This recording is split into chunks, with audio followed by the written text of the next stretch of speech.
আমরা এই মুহূর্তে দাঁড়িয়ে রয়েছি ডোমকল বিধানসভা রায়পুর হাই স্কুলে।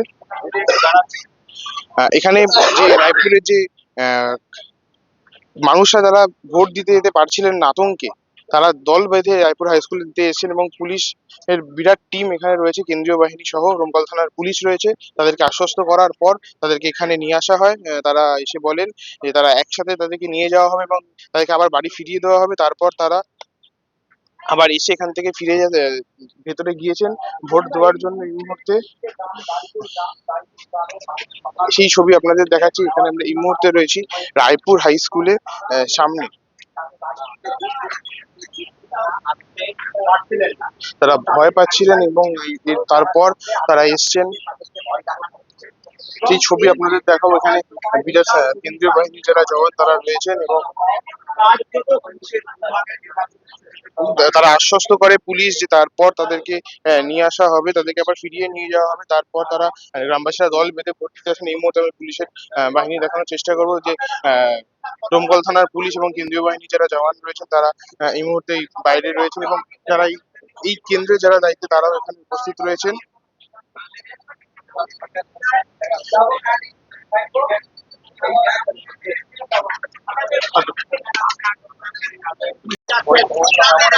চলো লাইভ যাবো। দেখতে হবে তুমি বলো।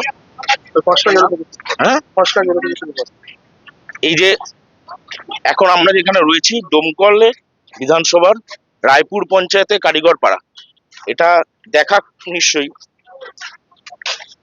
প্রীতম দেখাবে যে এই গোটা গ্রামে 900 জন মানুষ তারা একের পর এক পঞ্চায়েত নির্বাচনে ভোট দিতে পারিনি, লোকসভা নির্বাচনে ভোট দিতে পারিনি। এইবারও যখন মানুষ ঠিক করেছে ভোট দিতে যাবে, সে রাত্রিবেলা, গতকাল রাত্রিবেলা শাসক দল, পুলিশ প্রশাসন তাদের বাড়িতে বাড়িতে হামলা চালিয়েছে। পুলিশ নিয়ে মহিলাদের উপর হামলা চলেছে। 5 বছরের বাচ্চা বলছে আমার আব্বাকে মারবেন না, তারপরে তাকে মারা হয়েছে, নিয়ে গেছে হাসপাতালে ভর্তি। এই গোটা গ্রামকে এমন আতঙ্ক তৈরি করে রেখেছে, তারা কেউ ভোট দিতে যেতে পারছে না। 1 দশক ধরে ভোট দিতে যেতে পারে না, হাতে আঙ্গুলে ভোটে কালি লাগে না। সেই মানুষজন আজকে যখন সকালবেলা বিক্ষোভ করা হচ্ছে যে আমরা ভোট দিতে যাব, পুলিশ প্রশাসন বাধ্য হয়েছে। কমিশনের ভূমিকা আমাদের যথেষ্ট সন্দেহ রয়েছে। তারপরে পুলিশ প্রশাসন এসেছে, মানুষজন মিছিল করে নিজের বুথে যাচ্ছে ভোট দিতে। পশ্চিমবঙ্গে গণতন্ত্রের এই চেহারা দেখা হোক, শাসক দলের গণতন্ত্রের নমুনা, শাসক দলের উন্নয়নের জোয়ারের নমুনা। একটা গ্রামে 900 জন মানুষ, তারা সংখ্যালঘু মুসলিম সম্প্রদায়ের মানুষ, গোটা গ্রামকে অবরুদ্ধ করে রাখা হয়েছে।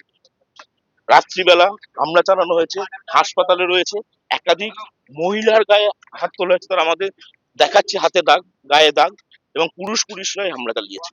এই গোটা ঘটনায় মানুষের মধ্যে যে ক্ষোভ হয়েছে, সেই ক্ষোভ থেকে তারা যে রাস্তার সামনে বসে পড়েছিল যে আমরা ভোট দিয়ে ফিরবো, পুলিশ প্রশাসন নিরাপত্তা দিক।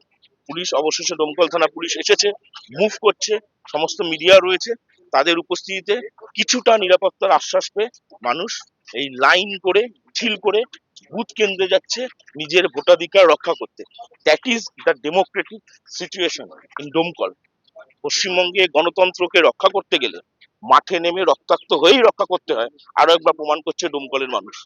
যেমনটা সুদীপ্তদা বলছিল যে গতকাল রাতে এই গ্রামের আক্রমণের পরও গ্রামের মানুষ সকাল থেকে বিক্ষোভ দেখায় এবং তারপর গ্রামের মানুষ একসাথে একজোট হয়ে তারা সারিবদ্ধভাবে ভোট কেন্দ্রের দিকে যাচ্ছে, তারা তাদের গণতান্ত্রিক অধিকার প্রয়োগ করবে বলে।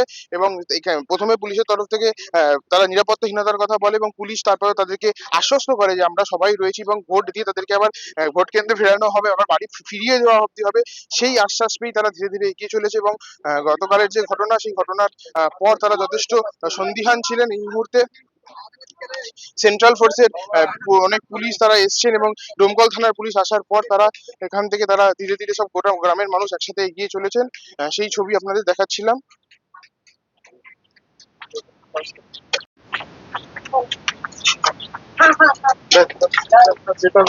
এই ভিডিওটিকে লাইক করুন, আপনার গুরুত্বপূর্ণ মতামত কমেন্টের মাধ্যমে আমাদের জানান এবং আমাদের চ্যানেলের ভিডিও সবার আগে দেখার জন্য ইউটিউবে গণশক্তিকে সাবস্ক্রাইব করুন, ফেসবুকে ফলো করুন এবং শেয়ার করুন আপনার পরিচিতদের মধ্যে।